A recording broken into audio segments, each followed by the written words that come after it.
Apa itu PHBS di sekolah? Jadi, PHBS di sekolah adalah kebiasaan atau perilaku positif yang dilakukan oleh siswa, guru, penjaga sekolah, petugas kantin, dan orang tua siswa dengan kesadarannya untuk mencegah penyakit, meningkatkan kesehatan, serta aktif menjaga lingkungan sekolah. Manfaat PHBS di sekolah. Yang pertama, mampu menciptakan lingkungan yang bersih dan sehat. Yang kedua, membiasakan murid dan pihak sekolah menjalani pola hidup sehat di lingkungan belajar. Dan yang terakhir yaitu menciptakan lingkungan sekolah yang bersih dan sehat agar proses belajar dan mengajar berjalan lancar serta menjaga kesehatan murid dan pihak sekolah lainnya. 8 indikator PHBS di sekolah. Yang pertama yaitu mencuci tangan. Kedua, konsumsi jajanan sehat di kantin atau warung. 3. Membuang sampah pada tempatnya.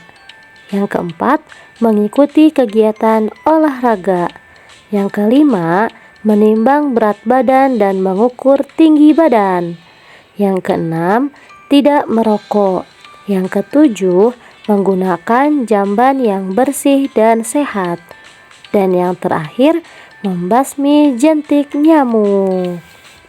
Sekarang kita simak satu persatu dari indikator PHBS di sekolah. Yang pertama itu mencuci tangan. Nah, jadi mencuci tangan ini ada aturannya. Bisa dilihat dari gambar sini ya. Nah, jadi air yang tidak bersih mengandung kuman dan bakteri penyebab penyakit.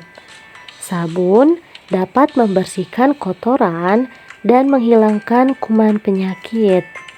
Oleh karena itu, biasakanlah mencuci tangan dengan air bersih dan mengalir dan memakai sabun. Buat poin yang kedua, konsumsi jajanan sehat di kantin atau warung. Nah, jadi anak-anak harus bisa memilih mana makanan yang cocok dan baik untuk dikonsumsi. Harus yang bersih, higienis, bergizi. Apalagi kalau misalkan membawa bekal dari rumah, itu lebih baik lagi karena sudah dijamin pasti makanannya sehat dan bergizi. Bila jajanan sembarangan, apakah jajanan itu bersih? Kita tidak tahu. Apakah jajanan bergizi? Belum tahu juga, karena kan kita tidak tahu proses pembuatannya. Dan yang terakhir, apakah jajanan sehat dan aman? Kita juga belum bisa memastikannya. Poin 3, membuang sampah pada tempatnya. Nah, sampah adalah sarang kuman dan bakteri. Sampah dibedakan menjadi sampah organik dan anorganik. Sampah organik yaitu sampah dapur, sisa sayuran, dan masih banyak lagi. Sedangkan sampah anorganik adalah logam, botol plastik, dan lain-lain. Nah, jadi kita harus menjaga kebersihan karena dengan membuang sampah pada tempatnya, kebersihan akan terjaga. Dan juga kebersihan itu sebagian daripada iman. Untuk poin yang keempat, mengikuti kegiatan olahraga. Nah, dengan kita mengikuti kegiatan olahraga di sekolah, maka tujuannya supaya tumbuh sehat dan bugar, tidak mudah sakit dan semangat untuk belajar. Terus, pilih olahraga yang sesuai dengan arahan dari guru, agar nanti terhindar dari cedera dan hasilnya juga akan optimal. Yang kelima, menimbang berat badan dan mengukur tinggi badan.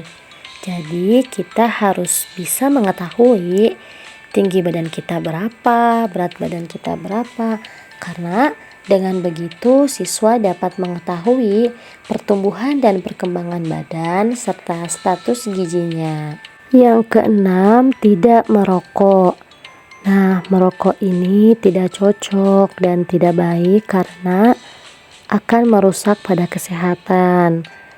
Merokok dapat menyebabkan kanker, penyakit jantung, dan pembuluh darah, batuk manahun, kelainan kehamilan, kerusakan gigi, dan masih banyak lagi, serta mengakibatkan ketagihan, ketergantungan pada rokok yang tinggi. Yang ketujuh yaitu menggunakan jamban yang bersih dan sehat. Nah, jika toilet atau jamban itu bersih, maka kita juga menggunakannya pasti nyaman. Menjaga lingkungan sekolah selalu sehat, bersih dan tidak berbau, tidak mencemari sumber air di sekitar, tidak mengundang datangnya lalat atau serangga penyebab penyakit diare, kolera, disentri, tipus, cacingan, dan lain-lain. Terakhir atau poin ke-8 yaitu membasmi jentik nyamuk. Nah, jadi kita dapat memeriksa tempat penampungan air bersih yang ada di sekolah serta membersihkannya agar terbebas dari jentik nyamuk. Karena dengan begitu jadi kebersihan akan terjaga, pembelajaran pun akan nyaman.